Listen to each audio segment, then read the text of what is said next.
அமீரகத்தில் part time வேலை பண்ண முதலாளிகிட்ட ஒப்புதல் பெறணுமா? UAE வேலைவாய்ப்பு சட்டம் என்ன சொல்லுது? இதெல்லாம் பற்றி தெரிஞ்சுக்க இந்த வீடியோவை ஸ்கிப் பண்ணாமல் பாருங்கள்.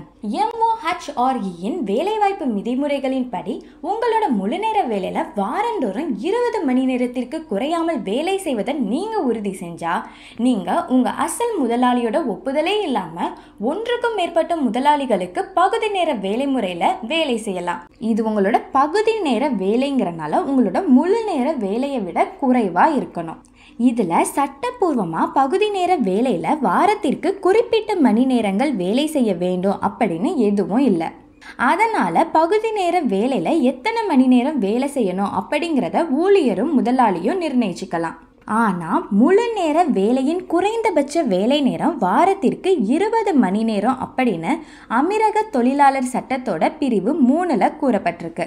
சட்டப்பூர்வமாக பகுதி நேர வேலை செய்வதற்கான நிபந்தனைகள்: ஊழியர் அமைச்சகத்தால் நிர்ணயிக்கப்பட்ட திறன்நிலை 1, 2, 3 வேலைகளின் கீழ் வரணும்.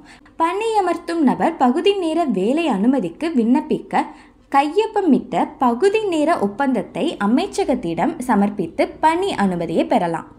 இதுக்கான விண்ணப்ப கட்டணம் 100 திர்ஹம்ஸும் ஒப்புதல் கட்டணம் 500 திர்ஹம்ஸும் ஆகும்.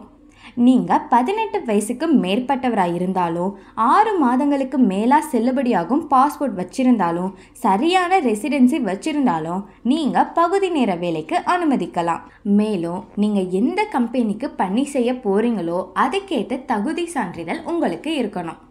பதிவு செய்யப்பட்ட ஊழியர்களோட விண்ணப்பத்தை பதிப்பாய்வு செய்யும் போது ஒரு பகுதி நேர வேலை விண்ணப்பத்திற்கான ஊழியர் மற்றும் அவரது ஸ்பான்சர் நிறுவனத்தில் கொடுக்கப்பட உள்ள வேலை மற்றும் வணிகத்திற்கான அணுகலை அமைச்சகம் பெறும். இந்த சமயங்களில் முரண்பாடு ஏற்பட்டால் பெரும்பாலான சந்தர்ப்பங்களில் முக்கிய முழுநேர முதலாளியை பாதுகாப்பதற்காக இந்த விண்ணப்பங்கள் நிராகரிக்கப்படலாம். மேலும் அதிகாரப்பூர்வ அனுமதியின்றி வேறொரு நிறுவனத்தில் பணிபுரிந்து பிடிபட்டால் பணியமர்த்தும் நிறுவனத்துக்கு 50,000 திர்ஹம்ஸ் அபராதம் விதிக்கப்படும். மேலும் இது போன்ற லேட்டஸ்ட் ஐக்கிய அரபு அமீரக செய்திகளுக்கு நம்ம கலீஜ் தமிழ் சேனலை சப்ஸ்கிரைப் பண்ணுங்க.